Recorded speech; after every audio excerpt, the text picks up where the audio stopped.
Olá, sou o Rodrigo. Juntamente com a discente Scarlett, iremos estar apresentando um seminário da disciplina de Biogeografia com a temática Bases Epistemológica da Biogeografia. Objetivos. Os objetivos para essa temática, a gente vai estar utilizando esses critérios. Definir o que é biogeografia, definir biogeografia ecológica e histórica, compreender perspectiva da biogeografia, perspectiva ecológica da biogeografia e a evolução dos estudos biogeográficos no Brasil. Então, começando com a pergunta: o que é biogeografia? A biogeografia é a área da ciência que estuda a distribuição de seres vivos no espaço através do tempo. Estuda-se a distribuição da vida com base em sua dinâmica na escala espacial temporal no planeta. Então, o objetivo da biogeografia é entender a forma como os organismos estão distribuídos no planeta e estudar o seu padrão de distribuição. A biogeografia é uma ciência que não está só relacionada com a geografia, mas sim também, enfim, com outras áreas, como da botânica, zoologia, panteologia, climatologia e muitas outras áreas afins. Então, como evoluiu o conceito da biogeografia? Em 1968, Eli fez um estudo sobre as plantas e animais na superfície da Terra e suas repartições e seus agrupamentos em relações com outros elementos do mundo físico humano.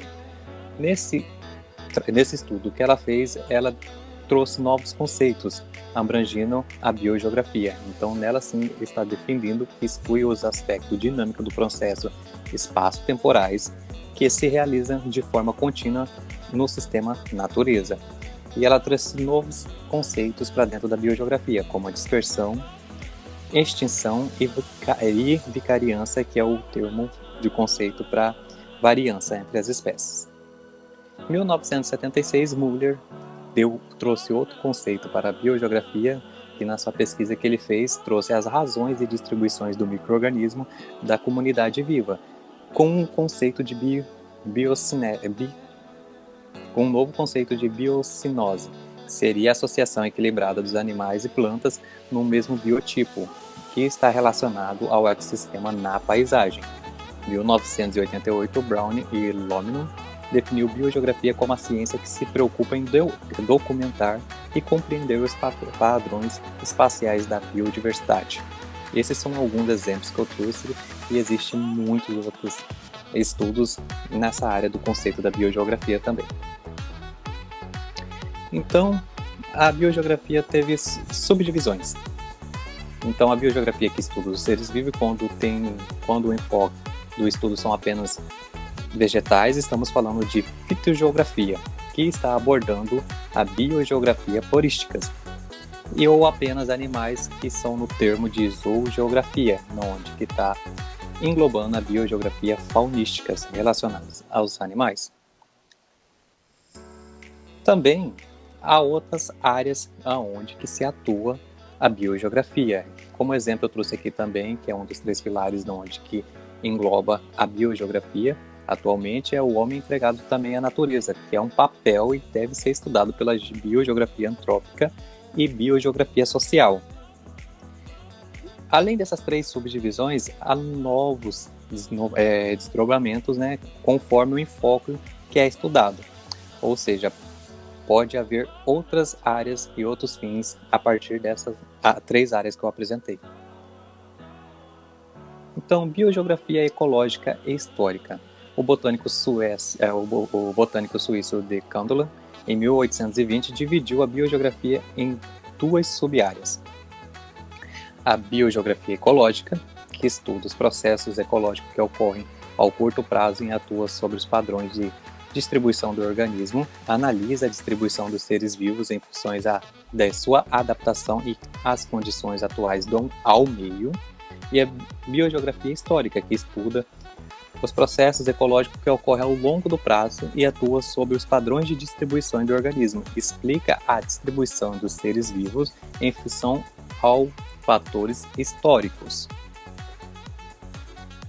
Então, falando um pouco mais sobre a biogeografia ecológica e histórica, A ecologia e a história, né, têm desempenhado papéis lado a lado, ou seja, andam sempre junto.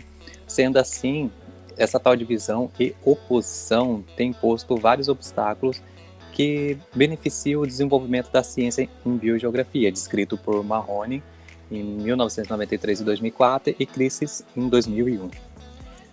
Sendo assim, trouxe alguns critérios que pode ser avaliado, como a divisão de fatores que influenciam o modo como os organismos estão distribuídos no planeta.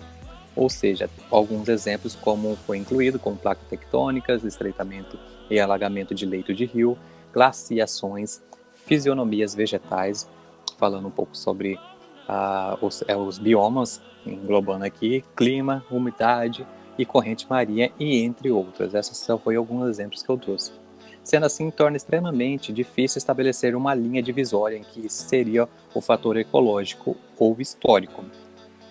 Falando um pouco cientificamente sobre biogeografia histórica, eu trouxe uma imagem aqui explicando qual seriam os 3 pilares para essa área de estudo, ou seja, a distribuição espaciais do organismo, que é onde que está relacionado com o padrão de distribuição geográfica dos organismos estudados, o processo espaço-temporal, que vai estar relacionado com eventos que influenciam na distribuição espacial, e a hipótese explanatória, que vai estar relacionado com a possibilidade de determinar eventos biogeográficos passados com base nas evidências disponíveis.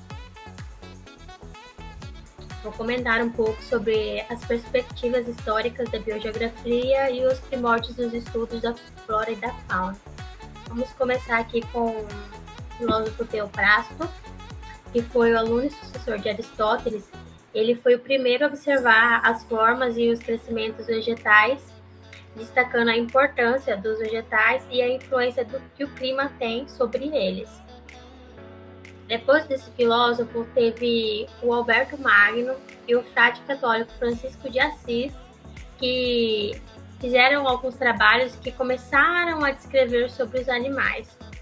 Teve um trabalho que escreveu em 26 volumes os animais mais conhecidos da época, incluído também em fábulas. Então, eles abordavam os animais através de histórias, de fábulas que eles criavam. Depois deles, o Chu, se eu não sei pronunciar o nome, destacou que os fósseis são restos antigos dos seres vivos. Em 1452 a 1519, o Leonardo da Vinci estudou os estágios de altitude nos Alpes, com as vegetações nesses diferentes estágios. Em 1943 a 1541, Paracelsus enfatizou o valor da observação, em combinação com a sabedoria recebida. Ele passou a observar os animais, a fauna, a flora, de uma maneira diferente por exemplo, do Alberto Magno e do frade católico, que descreviam através de fábulas. Ele começou a olhar com uma visão mais realista sobre o que ele estava enxergando, ele era um médico. Em 1492, com o início das grandes navegações, com a descoberta das Índias, os cronistas e os escritores da época começaram a se atentar e ter novos olhares voltados para a fauna e para a flora, dando origem aos campos que hoje a gente reconhece como zoologia e botânica. Inicialmente, em 1942, o navegador e explorador europeu Cristóvão Colombo fez observações em seu diário de viagem a respeito da beleza da flora e da fauna das novas terras que eles estavam descobrindo. O padre Manuel de Nóbrega, nas suas cartas do Brasil, descreve a natureza do Novo Mundo. Em 1488, Banfield e Hieronymus escrevem os primeiros livros de ervas com a sua utilidade medicinal. Gessner editou o Livro dos Animais, que é considerada a primeira obra básica da zoologia moderna. Mais à frente, os trabalhos de Leclus, Flush e Hayler analisam os aspectos fisionômicos da vegetação. Em 1756, Lacépie, naturalista francês, chama a atenção das relações entre as condições porológicas e climáticas de cada região e o desenvolvimento da sua fauna. E daí surgiram os primeiros fundamentos ecológicos da biogeografia, que é o que a gente vai comentar agora mais à frente. Perspectiva ecológica da biogeografia. Schmarda, em 1853, fez o primeiro estudo de conjunto da distribuição geográfica de todos os ramos do reino animal, condensado em 2 volumes. Foi o primeiro trabalho relacionado à bioecologia. Em 1857, a divisão da fauna do globo terrestre foi feita em 6 grandes regiões zoológicas, conforme mostra esse mapa aqui. Regiões neoártica, paleoártica, neotropical, afrotropical, indo-himalaia e australiana. Aqui nós vamos começar a comentar sobre os grandes naturalistas que ajudaram a desenvolver os ramos que sucessivamente foram se tornando a biogeografia, que é uma área tão ampla, né? Vamos começar falando com Humboldt, que realizou viagens pelos continentes, comparando, analisando, correlacionando, procurando explicar os aspectos fisionômicos da vegetação que ele encontrava. Suas análises incluem estudos especializados sobre a flora, sobre alguns aspectos da fauna da América do Sul. Em sua obra Fisionomia da Vegetação, Humboldt lança os fundamentos da fitogeografia, sendo por isso considerado o pai da fitogeografia, uma das áreas da biogeografia. Falando agora sobre o naturalista britânico Charles Darwin, que deu uma outra contribuição a essa área, pois abriu uma perspectiva diferente à história evolutiva dos seres vivos. Em sua obra On Origin of Species by Means of Natural Selection, não sei falar inglês, mas fala sobre o processo de evolução das espécies. Contém a teoria da evolução genética e história das espécies, que explica as causas da dispersão dos seres vivos do globo e influência. Com essa nova visão, todas as ciências naturais se desenvolveram. Tem um exemplo da girafa, que foi rebatido com um outro naturalista, que a história da evolução do pescoço da girafa, que conforme o passar do tempo, as regiões, conforme elas buscavam se alimentar nas árvores mais altas, o pescoço ia se esticando e essa característica ia passando para as espécies seguintes das girafas, e por isso que hoje em dia a gente vê a girafa com o pescoço comprido. Só relembrando a teoria da evolução, o princípio da teoria da evolução. Temos também o Wallace. Em 1870 aparecia uma obra capital para a zoogeografia e uma das mais notáveis que se escreveram em todo o século XIX, que é a distribuição geográfica dos animais. Em 1876, Wallace, a linguagem amena e sugestiva do poeta e naturalista, veio por merecido destaque o estudo da zoogeografia, aumentando cada vez mais o número de entusiastas, mesmo os não zoológicos profissionais. A obra de Wallace ainda é conhecida como fundamental para todos os estudos modernos sobre distribuição das faunas. Vamos falar um pouco sobre continuando a falar sobre a perspectiva ecológica da biogeografia. A contribuição de Darwin e Wallace influenciou especialmente na zoogeografia, na área da zoogeografia, enquanto as bases lançadas por Humboldt dão mais ênfase aos aspectos ecológicos e geográficos da vegetação. Então, ambas as áreas se complementam para compor a biogeografia. No século XIX, surgem vários autores que contribuem com os trabalhos ecológicos. A ecologia da flora é tratada por Schimper e Warning, e sobre a ecologia da fauna temos os trabalhos de Haeckel, Mobius e Crisbeck. Agora vamos falar sobre a evolução dos estudos biogeográficos no Brasil. O estudo da fitogeografia no Brasil iniciou com as observações dos viajantes europeus, que, cruzando o Brasil, deixaram numerosos trabalhos. No início do século XVII, destacaram-se Humboldt, que infelizmente percorreu apenas uma pequena parte da Amazônia, então não foi suficiente para escrever sobre a vegetação do país. Também tem o Augustin Hiller, que visitou o Brasil também, percorreu Minas Gerais e Goiás e fez observações sobre a vegetação primária e secundária, e também sobre os aspectos das sucessões vegetais diante da interferência do homem, né? Interferência antropológica.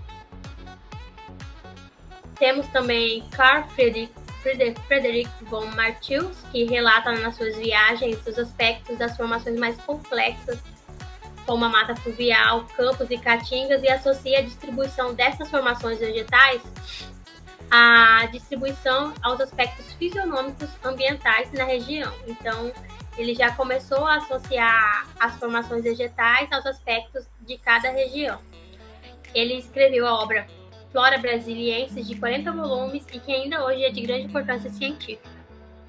Também temos o engenheiro e botânico brasileiro João Barbosa Rodrigues, que em 1890 tornou-se diretor do Jardim Botânico do Rio de Janeiro e elaborou valiosos relatórios sobre observações botânicas, abordando inclusive alguns aspectos da Amazônia.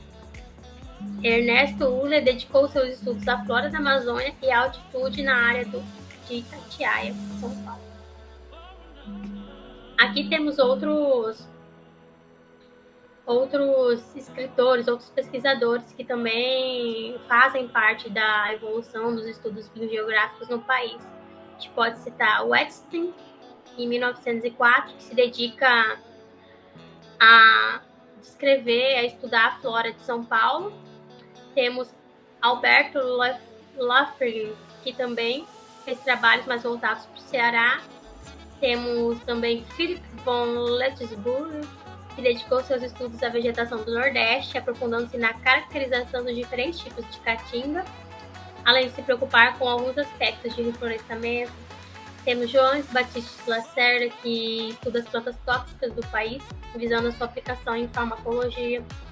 Temos em 1912 o trabalho de Luiz Felipe Gonzaga de Campos, que é o clássico Mapa Florestal do Brasil, que fala sobre as regiões e as paisagens fitogeográficas associadas aos aspectos fitossociológicos.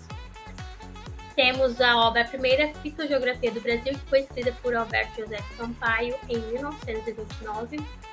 Temos os trabalhos História Natural do Brasil, Geografia Zoológica e Zoografia do Brasil, Zoogeografia do Brasil, que também tiveram bastante relevância nos anos de 1901 e 1945. E ao final temos o trabalho Biogeografia do Estado de Sergipe, que foi escrito pelo engenheiro agrônomo Emanuel Franco, em 1983. Deram um destaque, uma ênfase maior a essa obra, porque os autores são dessa região.